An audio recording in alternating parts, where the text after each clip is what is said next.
This is how much internal violence we can have towards ourselves. I know that this will resonate with at least one person. You are addicted to shame. Where do I begin? I'm pretty certain that throughout most of my life, I have suffered from toxic shame towards myself. Shame, in my experience, is one of the most hidden and sneaky energies in the body that manifests in so many different ways that it's taken me the better part of my adult life to really identify that a lot of what I was suffering from and struggled with was shame. So if you don't know me, my history is that I developed insecure attachment, anxious, disorganized when I was young.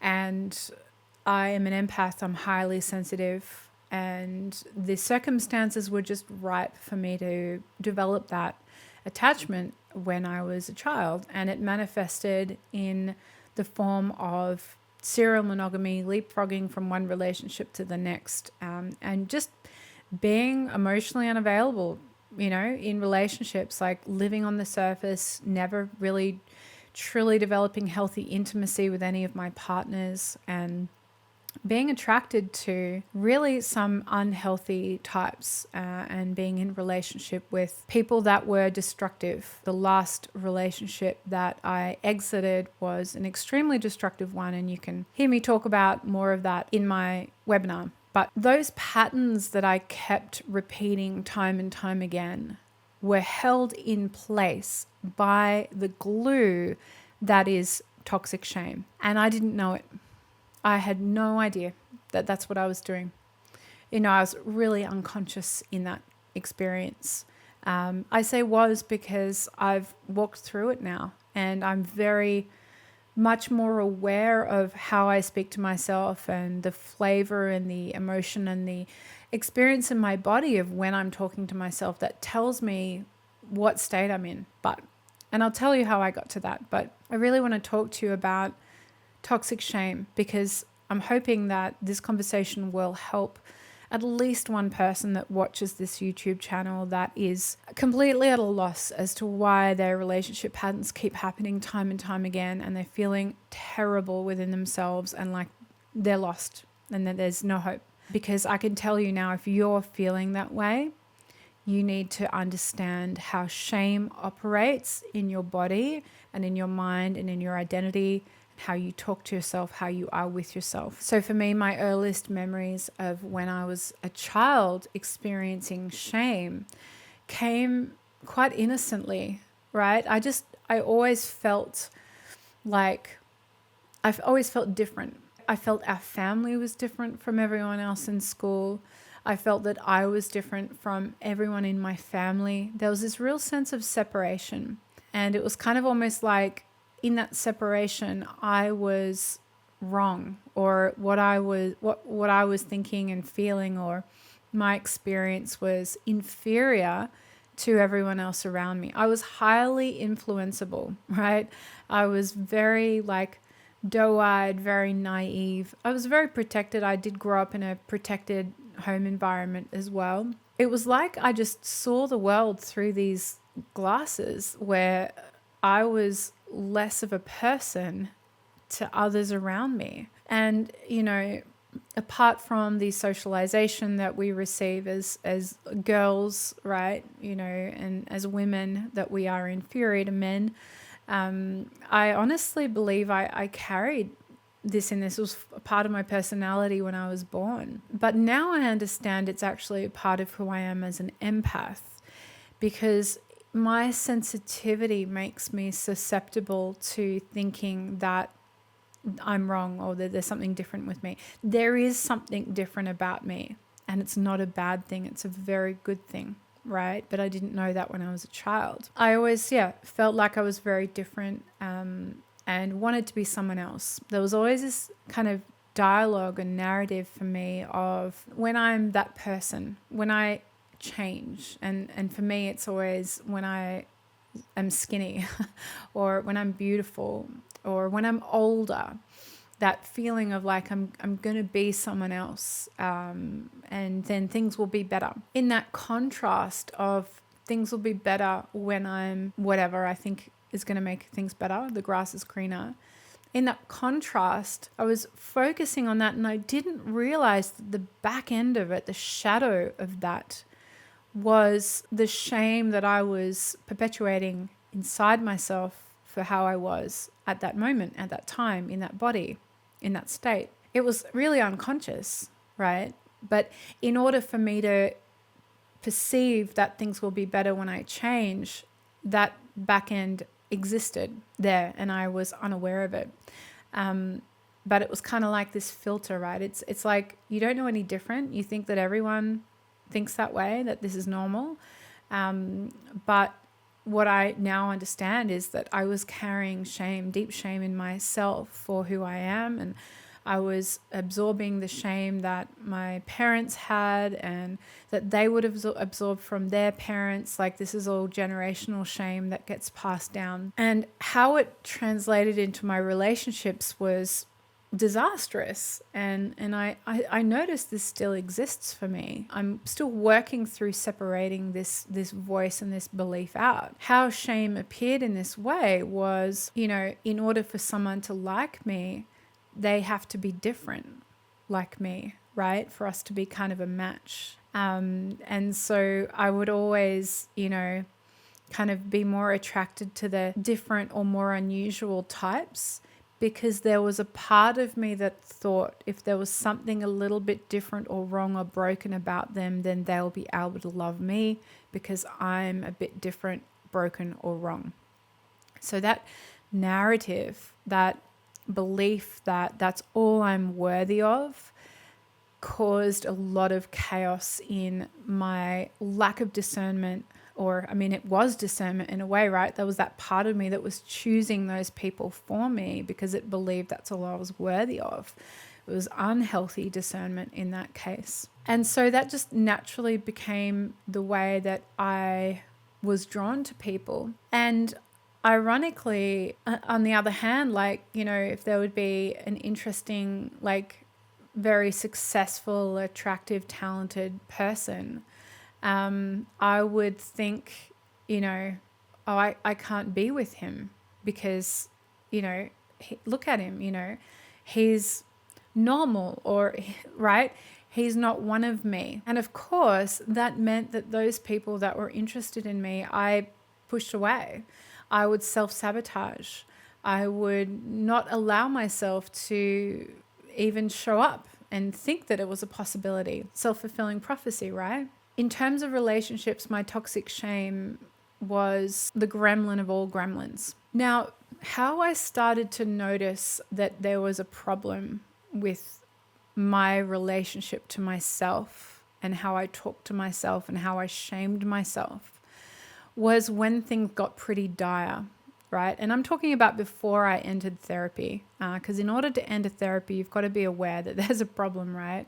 I think maybe there was a small part of me that thought there was a problem, but everyone struggles with this, right? And you only go to therapy if you're like cuckoo, right? Like if it's really, really bad. I'm an older millennial, so there's a lot of stigma around therapy when I was growing up. It was only for the ones that were really, really, really broken, right?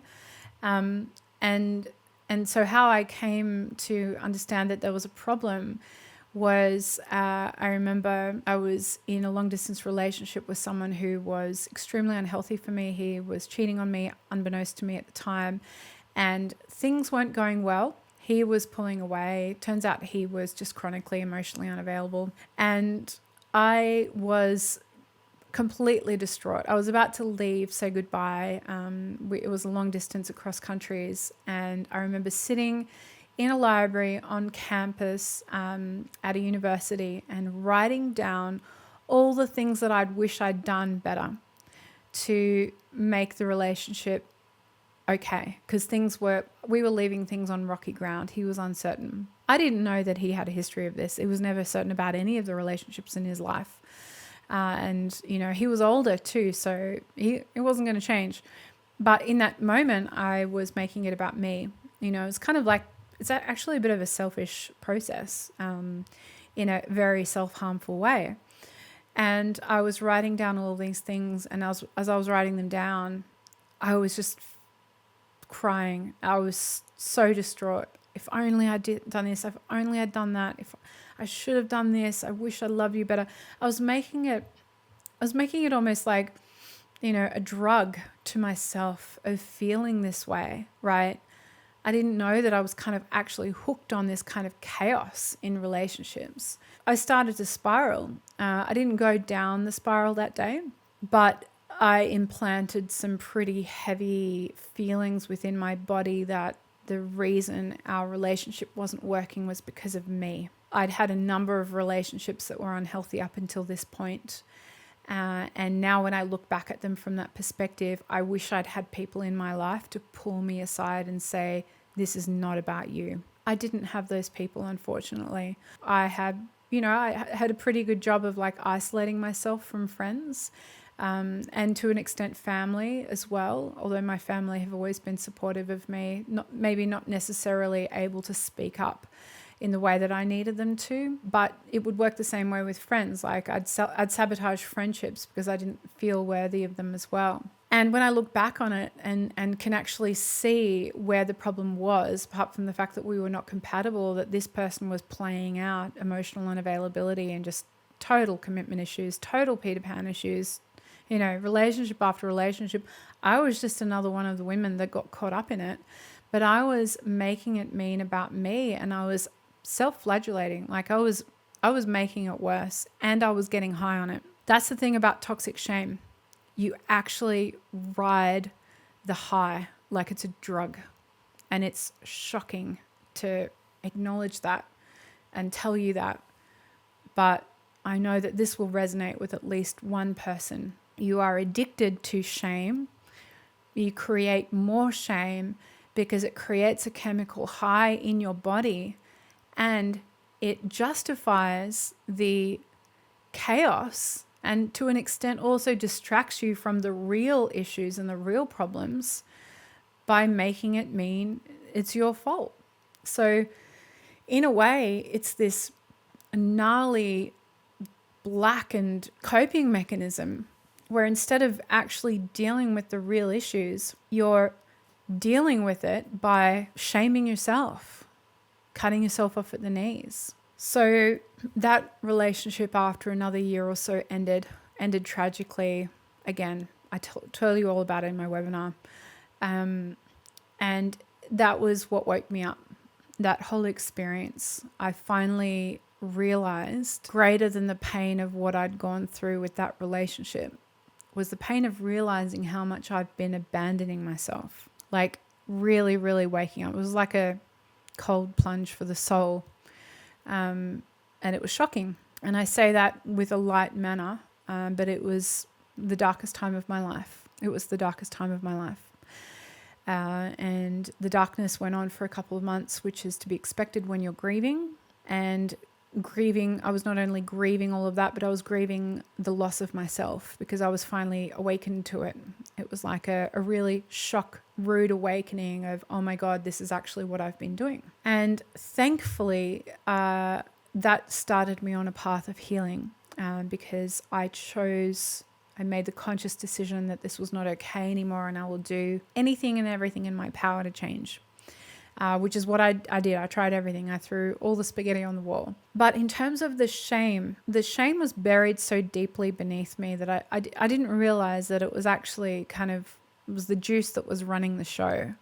I had a lot of other shit to deal with, right? There was a lot of other layers I had to get through and work through, and still am working through, and, still haven't completely cracked the back of my shame, but I feel like I have a decent amount of understanding of it, that it doesn't run my life anymore. It wasn't until I then entered into another relationship, which looked on the outside a lot more healthy than the ones that I'd had, that some of my old patterns came up again, despite me doing some healing work. As you know, healing isn't linear. You don't heal completely and then everything's great. You keep learning, right? It's like peeling back layers of the onion.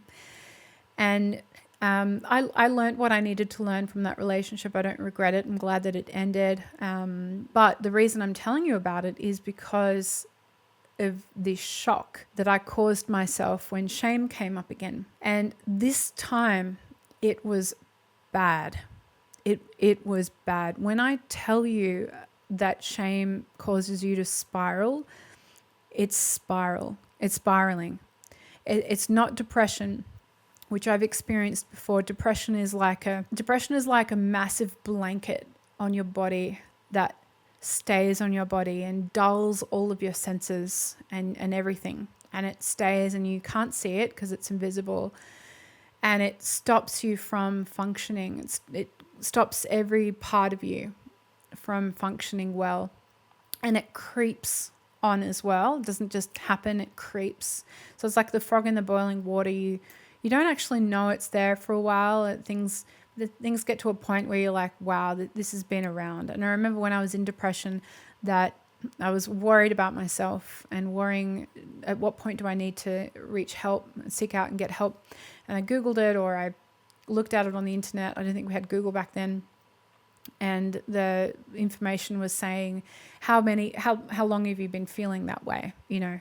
I think for me, it was like, it lasted for a 3-week period, right? And this was the advice back then. If it's 3 weeks, it's okay. You don't need to get help, right? You're fine. If it's 3 months, go get help. But I mean, now it's like, it's 3 days. You're going to go get help, right?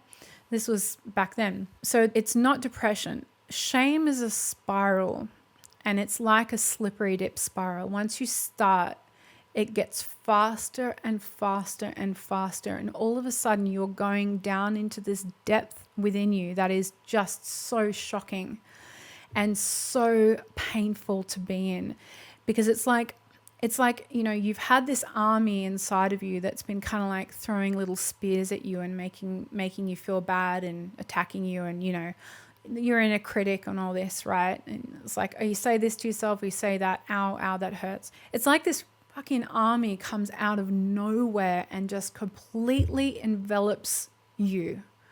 And there is only shame. There is only violence inside of you. There is only despair because you are losing. You are losing that battle. And physically, if you were sitting in the room with me, you would have seen me sitting on the couch, looking at my phone. I can't remember what it was, but I was just spiraling in this thought pattern, and it was causing me to get into this state where I was ramping up how much I'd failed the relationship, how I could have loved him more, I could have done this, I should have done that, blah, blah, blah, blah. I even tried to get on the phone with him. Thank God he didn't want to speak on the phone, because it would have been terrible. I did, however, take footage of it, voice note, I think. I can't remember. I don't want to watch it. I can't go back there because I remember how vivid it was. It was a traumatic experience for me. And the reason I'm telling you about it is because this is something we can do to ourselves. This is how much internal violence we can have towards ourselves. And it wasn't like I was trying to be violent towards myself. This was a learnt behavior from years and years of believing that I was never good enough to have love, to receive love, that I was, inherently different or wrong or bad in some way, and that I was, never going to be normal, right? It was this kind of narrative I'd had throughout my whole life. That shame spiral, I'll never forget, lasted for maybe 30, 40 minutes. And fortunate for me, at that time, I had just recently started seeing a therapist, because with the breakup of the relationship, we decided to find someone, and I ended up staying on with her and having her as my personal therapist. And she worked with me to move through that, and I learnt these incredibly powerful skills. Now, therapy comes in different forms, right? Different shapes. So talking about it did not help me. Okay. I want you to be really aware of that. So talk therapy can help us make sense and understanding of our experience and create meaning, and help us to rewire our thoughts, which is great. But man, that shame did not come from my mind. That came from my body. That came from my core wounds. This core energy in my body that's pre-verbal, that I talk a lot about on my channel, that abandonment wound. And it was a wounded, very young, very scared, but very vicious part of me that caused that episode. I'm lucky that it wasn't worse. It wasn't a psychotic break. It wasn't a Kundalini awakening that, was not, would have been uncalled for, that I wouldn't have been able to handle. It didn't crack me open. I didn't have a break or anything. I stayed present. The skills that I learned are the skills that I teach on this channel, right? And from that therapist and from somatic experiencing practices and somatic practices. And not every somatic tool actually works with that wound that causes shame, that's responsible for that depth of that shame, right? The ones that do are the ones that contact that energy in the body and allow you to be conscious while you work with it. So, I haven't done plant medicine, but I have this conversation, with regards to different somatic experiences and different experiences where you don't have a lot of control over it because you've either ingested something or you're doing breath work, and the breath work causes a physiological experience that is like a response that you don't have control over. What's worked for me is conscious connection to those parts, and that does involve digging, and it involves like being ready to contact it as well, because I'd done a whole bunch of healing and I hadn't contacted that shame. It wasn't until it came up that it was ready to be healed. So that was part of it. So in a nutshell, which I guess I could talk for ages about this, but this video is getting long. What I did was I went on a journey down to the underworld. You've heard of Persephone, and if you've done any archetypal work, this is, the hero's journey or the heroine's journey, or however you want to say it. But when it needs to be done, you need to do it, and you need to have the people around you to help you do it. This is what I help my clients with now, because I've been there, and I had my guides around me. I had my people, my support network. And I went into the darkness to see and to contact what those parts were needing, and to let them know that I'm not ignoring them anymore, and to shine a light on their pain, because that shame spiral that was caused by that abandonment energy within me, that was a part of me screaming to be acknowledged. That was a part of me that was like, enough is enough. Hear me, see me, pay attention to me. That energy, of course, was running my life up until that point.